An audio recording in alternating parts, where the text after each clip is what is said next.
अस्सलाम वालेकुम दोस्तों। अॼु मां तव्हांजे साम्हूं हिकु ॿिए किताब जे तबसरे लाइ हाज़िर थियो आहियां। इन किताब जो लेखक आहे यूसुफ शाहीन, जेको सिंधी ॿोलीअ जो तमामु बहितरीनु शाइर, दानिश्वर ऐं सहाफ़ी आहे। हुन अंग्रेज़ीअ में बि केतिरा ई किताब लिखिया आहिनि, पर ताज़ो हुनजो हिकिड़ो किताबु आयो आहे जेको आलमी तारीख़ जे मुतालिक़ आहे। उन किताब जो नालो आहे आलमी तारीख़ जो मुतालियो। त हिन जो ॿियो भाङो आहे, जॾहिं त हिन किताब जा ॿ भाङा आहिनि ऐं ॿई मूं पढ़िया आहिनि ऐं उन ॿिन्ही ते मूं तबसरो लिखियो आहे। यूसुफ शाहीन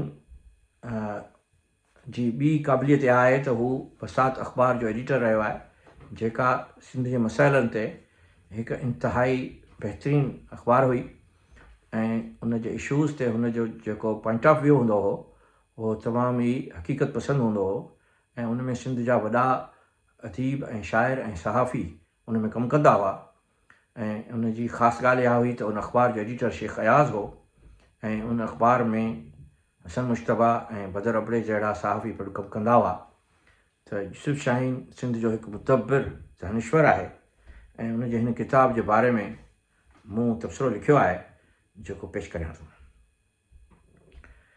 तारीख़ ते हिन वक़्तु जेके किताब लिखनि था उहे जेकॾहिं फ़क़ति मालूमात सां भरियल आहिनि त उनजी का बि हैसियत कान्हे, छो जो मालूमात अॼुकल्ह इंसाइक्लोपीडिया, विकीपीडिया, गूगल ऐं यूट्यूब ते मौजूदु आहे।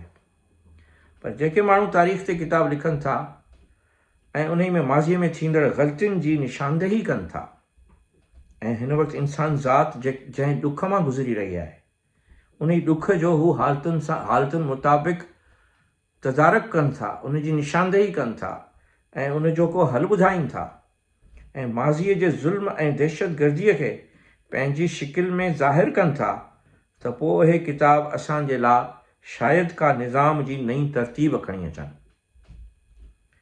मिसाल तौरु कुझु माण्हुनि खे तारीख़ में हीरो करे पेश कयो वियो आहे, पर घणनि तजर्बनि ऐं कहाणियुनि जे करे उहे हीरो हक़ीक़त में ज़ालिम हुआ ऐं जेकॾहिं इन्हनि हीरोज़ खे मुर्ख़ हिकु ज़ालिम करे पेश करे थो ऐं उन्हनि जी हीरो वारो जेको तसवुरु आहे उहो दुनिया में तब्दील करे उन्हनि जूं हक़ीक़तूं ज़ाहिर करे थो, त पोइ हू हिन नस्ल जे लाइ वॾी मशाल राह आहे। अहिड़ो हिकु तसवुरु खणी यूसुफ शाहीन जा ॿ किताब मां खे छुपिया आहिनि, जेके गुज़िरियल कुझु ॾींहंनि खां मुंहिंजे मुताले अंदरि हुआ। हीअ 2 जुल्दनि ते मुश्तमिल किताब आहे जंहिंजो नालो आहे आलमी तारीख़ जो मुतालियो। हिननि किताबनि में साईं यूसुफ शाहीन लॻभॻि 5000 सालनि जी तारीख़ खे सिंधीअ में कलमबंद कयो आहे, जेका 3200 क़ब्ल मसीह खां शुरू थिए थी। किताब में घणे तौरु उन्हनि क़ौमुनि जो ज़िक्र कयो वियो आहे जिन दुनिया जे घणे हिसे ते हुकूमत कई आहे। उन ई सां गॾु उन्हनि जी ॿोलियुनि, सक़ाफ़त, मज़हब ऐं क़ानून जी पिणु मालूमात ॾिनी वई आहे। हिन किताब जी बहितरीनु ॻाल्हि इहा आहे त लेखक खे सिर्फ़ु मालूमात वंडणी कान हुई, पर लेखक उन ॻाल्हि ते घणो परेशान आहे ऐं वटिसि दलील पिणु आहिनि त इंसान ज़ात रुगो मज़हबनि खे, ख़ानदानी बादशाहत या ॿोलियुनि खे इस्तेमालु करे क़ौमुनि खे ग़ुलाम रखियो आहे। संदसि पहिरें किताब जे बहाग में हू लिखे थो, कोट, 5000 साल अॻु दुनिया जी इब्तिदा दहशतगर्दी, क़त्लो गारत, ग़ुलामी ऐं बादशाहत जे निज़ाम सां थी। केतिराई दहशतगर्द पाण सां हज़ारें वेढ़ाक खणी मुख़्तलिफ़ क़ौमुनि खे ग़ुलाम कंदा विया। दहशतगर्दीअ जे इन ई अमल खे फुतूहात जो नालो ॾिनो वियो। अहिड़े गंदे अमल खे संगीन ॾोह चवण बदिरां वॾी इज़त भरियो ऐं शान ऐं मान वारो कारनामो करे ॿुधायो वियो। अनकोट। साॻी तरह हिन सिलसिले जे ॿिए किताब में केॾारो जे उनवान सां हिकु मज़मून में पाण लिखे थो, मसइलो इहो ज़ेर बहस रहियो आहे त इंसान ज़ात एतिरी ॾुखनि में छो मुब्तला आहे, छो हर सदीअ में 20 करोड़ खां वधीक माण्हू क़त्ल कया वञनि था। छो दुनिया जी अधु आबादी बुख ऐं बदहालीअ में मुब्तला आहे? छो दुनिया जा अधो अधु मुल्क, अधो अधु क़ौमूं मुख़्तलिफ़ वॾनि ऐं ताक़तवर मुल्कनि जी ग़ुलामीअ अंदरि आहिनि? हू अॻिते हली लिखे थो त हाकिमनि जो फ़क़ति तलवार ते ईमान आहे। उहे समूरा फ़ैसिला तलवार जे ज़ोर सां मञराइनि था। हर ॻाल्हि ज़ोर ज़बरदस्तीअ सां मञराइण जी असां पाण में आदत करे छॾी आहे। अनकोट। मां सम्झां थो त तारीख़ जो मुतालियो कंदे यूसुफ शाहीन जी हिसास तबियत उन्हनि कैफ़ियतुनि मां गुज़री आहे। शुरू खां ई हुन इन्हनि जंगियुनि जो ज़िक्र कयो आहे जेके हथियारनि जी ताक़त ऐं उन्हनि जी बहादुरीअ तहत लड़ियूं वयूं ऐं घटियूं वयूं। हुन जो चवणु आहे त हिन वक़्तु बि दुनिया न्यूक्लियर बमनि सां पंहिंजे मुल्कनि जा गुदाम भरे छॾिया आहिनि, जेके हिक ई इशारे सां दुनिया खे साड़े भस्म करे सघनि था। इन सिलसिले में यूक्रेन जी ताज़ी लड़ाई जो ज़िक्र कयो आहे, जंहिंमां महसूसु थियो त ही किताबु संदसि ताज़ी तसनीफ़ आहे। यूक्रेन जी जंग जे बारे में संदसि चवणु आहे त कोट, गुज़िरियल 1 साल खां यूक्रेन ऐं रशियन फेडरेशन जे विच में जंग हलंदड़ आहे। इहा जंग रोकण बदिरां लातइदाद मुल्क ऐं ताक़तवर धुरियूं यूक्रेन खे वॾे पैमाने ते हथियार ऐं पैसो ॾेई रहियूं आहिनि त जीअं इहा जंग जारी रहे। ताक़तवर मुल्क ऐं हथियारनि जा वापारी पंहिंजी होड़ ते क़ाइमु आहिनि। इहे जंगियुनि सबबु जाम माल कमाइनि था। अनकोट। इहा हक़ीक़त आहे त हिन वक़्तु ओलह जे मुल्कनि जी मईशत हथियार विकिणण ते मुनहसर आहे। जेकॾहिं मुल्कनि जे विच में जंगियूं न हुजनि त हू हथियार किथां विकिणंदा? साॻे वक़्तु जॾहिं जंग लॻे थी त गॾियल क़ौमुनि खां इमदाद बि उन्हनि मुल्कनि जे ज़रिए ई ॾिनी वञे थी, या वरी पनाहगीरनि जी सूरत में इमदाद खां सवाइ हू हिकु बि पनाहगीर पंहिंजे मुल्क में दाख़िल थियणु न ॾींदा आहिनि। मतिलबु त पंहिंजी इक़्तिसादी मतिलब ख़ातिर जंगियूं जारी रहनि थियूं ऐं को बि मज़लूम क़ौमुनि जो या वरी ग़ुर्बत जे वधंदड़ शरह जो न सोचींदो आहे। इन सिलसिले में साईं यूसुफ शाहीन जा ख़्यालात तमामु तारीफ़ जोॻा आहिनि ऐं संदसि तारीख़ ते जेका नज़र आहे उहा ॻूढ़ी उन करे बि आहे जो हिन गुज़िरियल 5000 सालनि जी तारीख़ मुकमिल तौरु पढ़ी आहे ऐं हिननि किताबनि जे ज़रिए सिधी पढ़ंदड़ खे पिणु उनखां वाक़ुफ़ु कयो अथसि। यूसुफ शाहीन कई सल्तनतुनि जो ज़िक्र कयो आहे जेके एशिया में हुयूं या वरी यूरोप में हुयूं। उन्हनि सल्तनतुनि सां जिन ख़ुदाउनि जो असरु इन्हनि क़ौमुनि ते हो, उन्हनि जी मुकमिल तारीख़ कलमबंद कई अथसि। इहा तारीख़ ऐं हिननि ख़ुदाउनि जूं वसफ़ूं हाणे माण्हू पढ़ी सघे थो, पर यूसुफ शाहीन जी किताब जी ख़ासियत इहा आहे त हुन इहे मालूमात हिकु जॻह ते जाम करे छॾी आहे। रोमन सल्तनत कीअं क़ाइमु थी उन जो ज़िक्र त हिन कयो आहे, पर इन खां अॻु यूनान जी हाकिमियत कीअं शुरू थी ऐं सिकंदर आज़म जी फतूहात जो पिणु ज़िक्र तफ़सील सां कयल आहे। 356 क़बल मसीह खां 323 क़बल मसीह ताईं सिकंदर आज़म जो अहवाल त साईं लिखियो आहे, पर इन समाज ते जिन ख़ुदाउनि जो असरु हो उन जी पिणु मालूमात ॾिनी अथसि। ज़ाहिर आहे त होमर जे लिखियल ॿिनि अहम किताबनि ओडेसी ऐं एलियट न सिर्फ़ु यूनानी ॾंद कथा खे मशहूरु कयो, पर दुनिया में उन सां लाॻापियल जंगजू खे पिणु साम्हूं आंदो वियो।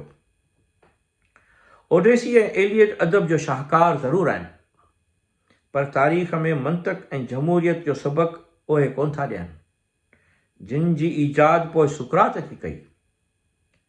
सिकंदर आज़म जी फतूहात जी त सभिनी खे ख़बर आहे, जंहिंजे लाइ यूसुफ शाहीन ख़ुदि बि चए थो त अहिड़ी ज़ुल्म ऐं बरबरीयत सां हासिलु कयल मुल्कनि में जिन क़ौमुनि खे ग़ुलाम बनायो वियो उन ई अमल खे ज़ुल्म ऐं दहशतगर्दी सॾण बजाए बहादुरी ऐं अला क़दरनि सां नवाज़ियो वियो। सिकंदर आज़म जी फतूहात लाइ चई सघिजे थो त उन वक़्तु ईरान जे शहनशाह दारा सोयम यूनान जे किन सूबनि ते कब्ज़ो करे छॾियो हो ऐं सिकंदर आज़म जे पीउ फिलिप खां उन्हनि सां विढ़णु मुश्किल हो, छो त हू अक्सर शराब जे नशे में धुत रहंदो हो ऐं संदसि मौत बि सिकंदर एज़म जे साम्हूं शराब पीअंदे थियो।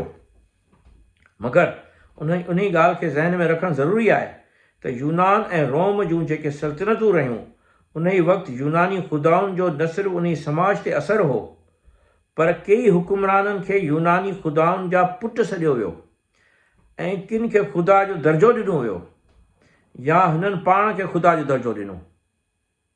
सिकंदर एज़म जी माउ खेसि चवंदी रहंदी हुई त तूं फिलिप जो न पर ज़ीयस जो पुटु आहीं, जेको यूनानी ख़ुदाउनि जो ख़ुदा आहे। ऐं हू हिन वक़्तु बि यूनान में कई माण्हू रातियुनि जो उथी ज़ीयस खां दुआ घुरंदा आहिनि। मूं पंहिंजे एथीन्स जे सफ़र दौरान अहिड़नि माण्हुनि जा इंटरव्यू कया हुआ ऐं उन्हनि जो ज़िक्र पंहिंजे मज़मूननि में बि कयो अथमि ऐं उन्हनि जो अलॻि सां हिकु किताबु लिखी रहियो आहियां जेको पिणु पेश कंदुसि। साॻी तरह जूलियस सीज़र बि पाण खे आख़िरी फ़ैसिलो कंदड़ रखियो हो, जंहिंजे करे खेसि क़तलु बि कयो वियो। सिकंदर एज़म जो वॾे में वॾो कारनामो मिस्र जे शहर एलेक्जेंड्रिया जोड़णु हो, जेको यूनान ऐं मिस्र जे जोड़ण लाइ बनायो वियो। सिकंदर एज़म जे लाइ चयो वञे थो त हिन जी समूरी तइलीम मशहूरु फ़लसफ़ी अरस्तू कई हुई ऐं उन जे करे खेसि इल्मु हासिलु करण जी वॾी जुस्तजू रहंदी हुई। हुन हिकु हंधि चयो हो त मुंहिंजा 2 पीउ आहिनि, हिकु फिलिप्स जंहिं मूंखे ज़िंदगी ॾिनी, ॿियो अरस्तू जंहिं मूंखे ज़िंदगी गुज़ारणु सेखारी। सरहदुनि ऐं ॿिनि क़ौमुनि खे जोड़ण लाइ हिकु बंदरगाह जहिड़ी आबादीअ ते तमामु वॾो शहरु अॾण जो ख़्यालु तमामु अहम हो। न सिर्फ़ु उन शहर खे अॾियो वियो, पर उते उन ज़माने में हिकु वॾी लाइब्रेरी पिणु जोड़ी वई जिते कई किताब या यादगिरियूं रखियूं वयूं हुयूं। उहा ॿी ॻाल्हि आहे त उहा लाइब्रेरी बाद में क्लियोपेत्रा ऐं रोम जे हुकुमरान ऑगस्टस जे जंग दौरान सड़ी वई हुई।